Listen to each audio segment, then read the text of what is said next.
Are you trying to archive reels on your Instagram profile? If you are, then make sure you watch this video until the end, because I'm exactly gonna show you how you can. This is gonna be a short and easy video, so let's get right into it. Firstly, head over to the reels that you want to archive and then open up the reel. Now after you reach the reel, now all you need to do is tap on the three dots here on the top right, and a bunch of options will appear. Now on the third, you'll be able to see an option of archive. As soon as you do that, you can see that your reel now has been archived and is not showing up on your profile. Now archiving means not deleting. The reel is still available on your account, but is just hidden.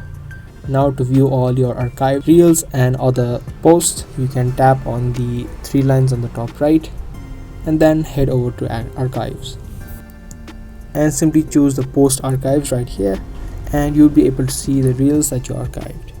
Now to again unarchive it, you can tap on the three dots up top and tap on show on profile.